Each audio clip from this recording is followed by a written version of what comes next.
There was a time when theft was seen not as a crime, but as an insult to power. In the narrow streets of medieval Europe, where hunger walked beside every man, a loaf of bread could cost a life, and a single stolen coin could condemn a soul. The rulers called it justice. The people called it fear. To preserve order, a device was built, small enough to fit upon a table but cruel enough to silence every thief in the kingdom. It had no blade, no flame, no noise, only a slow, deliberate pressure. They said it was merciful because it shed no blood, but the screams that followed its use echoed longer than any sword strike. No one remembered the engineer's name, only the inventions. The handbreaker. It was designed not to kill, but to mark, to brand the guilty forever without ink or fire.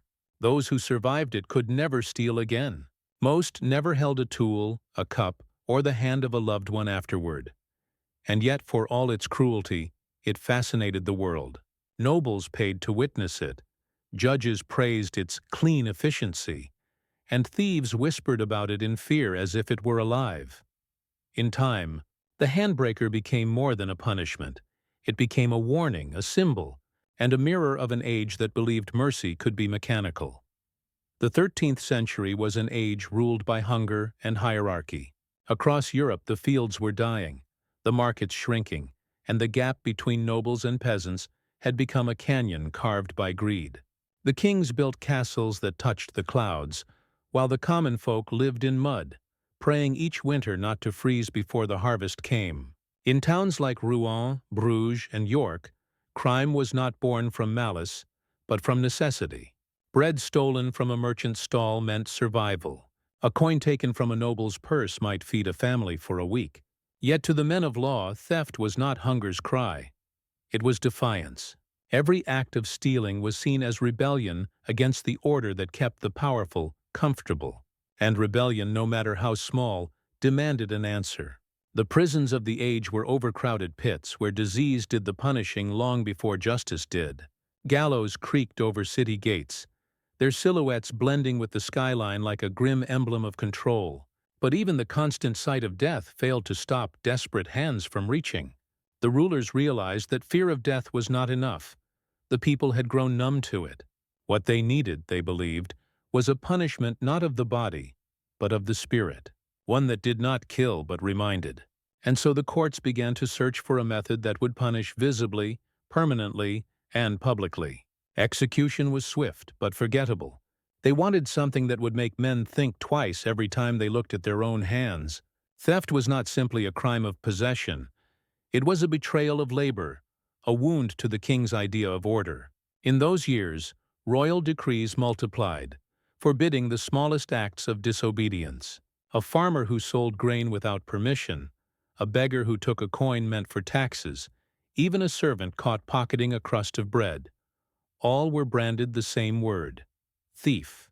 The people began to live with eyes lowered, their fingers trembling before every transaction, afraid of being accused of what hunger made them do. Town criers shouted new laws each week, while guards patrolled with iron gauntlets and sharper eyes.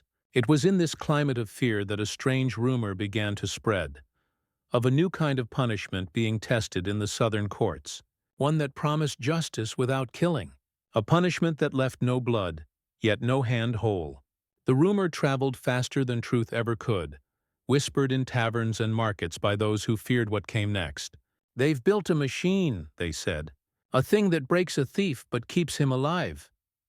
No one believed it at first, but when the first mutilated beggar appeared at the gates of Rouen, his right hand wrapped in cloth, his eyes hollow, his silence endless, belief no longer needed proof. The age of gallows was ending. The age of iron had begun. No one knew exactly when the engineer arrived in the royal city of Rouen. Some said he came from Florence. Others whispered he had once built weapons for crusading armies. He was a quiet man, dressed always in gray, with hands that never stopped moving, sketching, measuring, calculating. The court records named him only as Master Corbinus, a foreign artisan commissioned by the magistrates to design a humane deterrent to the sin of theft. The phrase itself was a contradiction, But in those days, contradictions were called progress. Corbinus worked in the lower chambers of the palace where daylight barely reached. For months, the clang of metal echoed through the corridors, followed by the rhythmic hiss of the blacksmith's bellows. Those who carried his meals down to the workshop claimed the air smelled of oil and scorched leather, and that the walls trembled faintly, as if the machine inside had a heartbeat of its own. When questioned by the bishop overseeing the project, Corbinus replied only once: "A thief's hand is his weapon. To disarm the weapon is to preserve the man." The bishop, satisfied with this logic, recorded it as divine reason. When the device was finished, it was placed in a chest lined with velvet, as though it were a treasure. Witnesses described it as small, elegant even. 2 iron plates connected by a mechanism of screws and gears, polished so cleanly that the metal gleamed like silver in candlelight. It looked harmless at first glance, more like a tool of craftsmanship than of punishment. But those who touched it said they felt a chill through the steel, a weight that was not its own. The magistrates gathered in the great hall to see it tested. Corbinus demonstrated how the turning of one wheel could apply pressure with delicate precision. "Enough," he said, "to make the guilty remember." The court applauded, not realizing they were witnessing the birth of something far darker than they could comprehend. Within a month, every major court in Normandy requested their own copy of the design. The engineer, his task complete, was paid in gold and dismissed.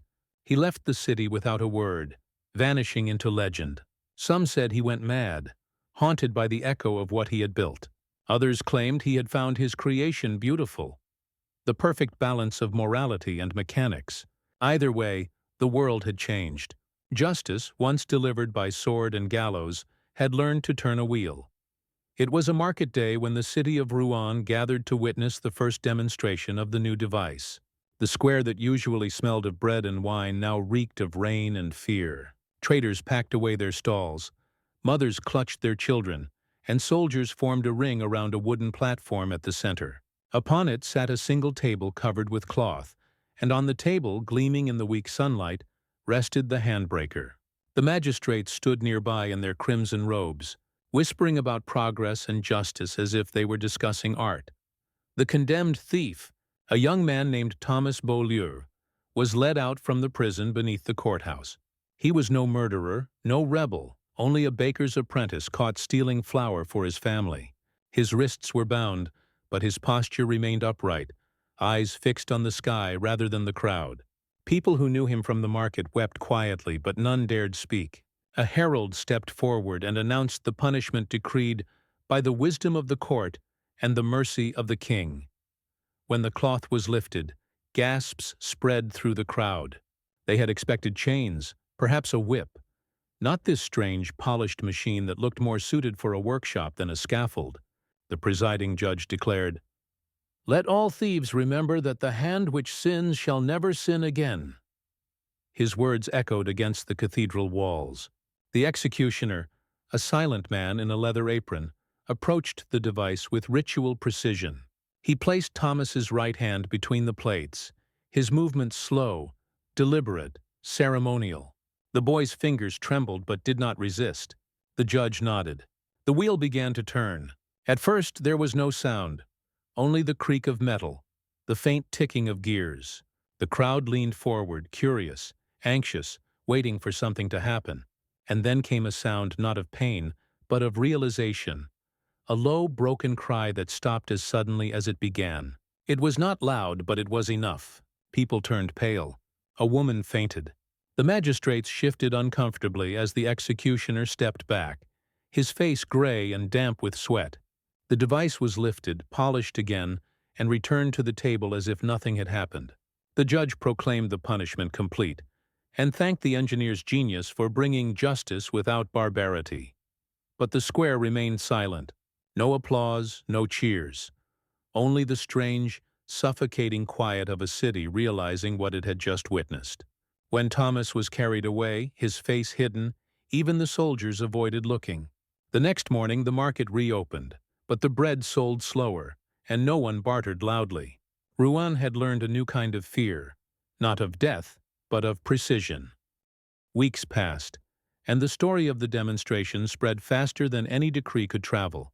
In markets, inns, and alleyways, the people spoke of the young baker's apprentice, whose silence had been louder than screams. Some claimed he survived, others that he had vanished into the countryside, hiding his right arm beneath his cloak. It no longer mattered which was true. His image lived in every whispered warning and sleepless dream. The handbreaker had done what gallows could not. It made fear personal, no longer an abstract threat from the king, but a reality one could imagine, feel even in the twitch of one's own fingers. When the device was installed in other towns, something remarkable happened. Thieves began to surrender themselves. Some came in tears, others in defiance, asking to face the device rather than the rope. To lose a hand was better than to lose a life, they said. Better to live with pain than vanish into the earth. The judges, proud of this new obedience, declared the device a success, calling it the triumph of justice through innovation. But in the taverns, the people called it the machine of choices, for every thief who faced it had made one.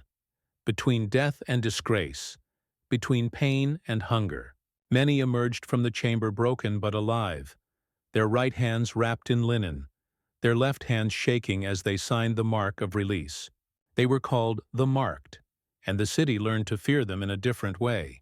Employers refused them, churches refused confession, and even beggars turned away. The law had spared their lives, but society had buried them anyway. Yet among them, a strange pride took root, a silent brotherhood of those who had faced the machine and lived. Some even displayed their ruined hands openly, walking through the market with sleeves rolled high, their gaze unflinching. They called themselves the Forgiven, as if daring the world to question their survival. The clergy condemned them as sinners unrepentant, but the people saw something else, courage or perhaps defiance. And as the number of Forgiven grew, the courts noticed something that unsettled them deeply. Thefts had not decreased. In fact, they had changed. The thieves still stole, but never with their hands. Coins vanished, not by touch but by deceit, by words, by cunning trades and false records. The law had broken bones, but not greed. The city had learned fear but not virtue. And in that realization, the judges found themselves haunted by an unspoken truth, that the device they called merciful had not cleansed their world, only revealed its hypocrisy. In the years that followed, the Forgiven became both ghosts and weapons. They drifted through the alleys of Rouen like reminders carved into flesh, men marked by the law, avoided by the people, and yet always watching. The magistrates, clever in cruelty, soon realized their usefulness. Who better to hunt thieves than those who had once been thieves themselves? Who better to inform on the desperate than those who knew desperation by name? So the city made a bargain. The crippled were offered bread, coin, and protection in exchange for whispers, secrets traded for survival. It was called the Informers' Pact. Each marked man who signed it was promised pardon, though he already carried his punishment with him forever. They became spies for the crown, wandering from tavern to tavern, pretending to beg while listening to plans of theft and smuggling. By day they were pitied, by night feared. The people began to see them not as victims, but as the eyes of the city, instruments of the same justice that had destroyed them. A single raised hand, twisted and scarred, could silence an entire room. Trust vanished from the streets. Friends avoided each other. A merchant could lose his livelihood over a rumor whispered by a man too broken to lift a cup. And yet behind closed doors, the Forgiven wept. Many had not chosen betrayal. They had chosen hunger's mercy. They told themselves they were protecting others from the same fate, though each lie they delivered felt like another turn of the wheel upon their conscience. One winter night, a scribe wrote that, "The thieves no longer steal gold, they steal words." By then, the device had done more than punish crime. It had reshaped the soul of the city. Every man watched his neighbor, every woman hid her purse, and the streets grew quieter, colder, and lonelier. The handbreaker had achieved its purpose. It had broken the hand, and with it, the bond between people. Decades passed, and the handbreaker became more myth than memory. Children in Rouen were warned of it the way others were warned of wolves. as a shadow that might return if they strayed too far from virtue. But the truth was more mundane and more haunting. The device had simply disappeared. Some said it was dismantled and its parts melted into plowshares, as if mercy could be reforged into peace. Others claimed it was sealed within the palace vaults by a king who feared the sound of its gears more than rebellion itself. In the chronicles of the court, the device is last mentioned in a decree from 1351. Let this method of punishment be ended, for it does more harm to the conscience of men than to their crimes. Yet the harm had already been done.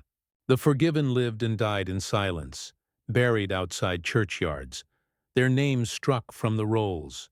Their children, born free, still carried the weight of shame they never earned. The people spoke less of theft and more of trust, as if both were wounds that never healed. The law, embarrassed by its own invention, rewrote the past, calling the handbreaker a transitional experiment in moral correction. But the peasants remembered what the scholars tried to erase: the smell of oil, the echo of metal, the moment when justice had become machinery. In time, artists painted it not as an instrument of punishment, but as a relic of pride, the proof that power always finds new ways to feel righteous. Centuries later, when the ruins of Rouen courthouse were excavated, a rusted gear was found buried beneath the stones. Scholars argued endlessly over whether it belonged to the legendary device or was merely a fragment of an old clock. The truth, perhaps, no longer mattered. What mattered was that every generation since had built its own version of the handbreaker, quieter, subtler, hidden behind laws and glass screens, pressing not on bone, but on spirit. The machine may have vanished, but its logic endured, that fear is order and silence is peace. The age of iron never truly ended. It simply learned to wear a different shape. History remembers the handbreaker not as an object, but as an idea, a symbol of what happens when justice forgets mercy and replaces it with precision. The men who built it called it progress, the rulers who ordered it called it necessary, and the people who watched it called it punishment. Yet none could see that it was not the thief's hand that had been crushed, but the soul of the city itself. For in teaching its citizens to fear, the law had taught them to stop feeling. In silencing crime, it had silenced compassion. Centuries later, the story of the device is told in whispers, in the halls of scholars, in the writings of moralists, in the hearts of those who still wonder how civilization measures its virtue. We like to believe that such cruelty belongs to the past, that the world has grown kinder, but the truth is quieter and colder. The same mechanism lives on, built not of iron and screws, but of shame and control, turning invisibly inside institutions, laws, and even hearts. Every age builds its own handbreaker, each one more refined than the last. Machines that punish without blood, destroy without touch, and leave no marks except the ones people carry within.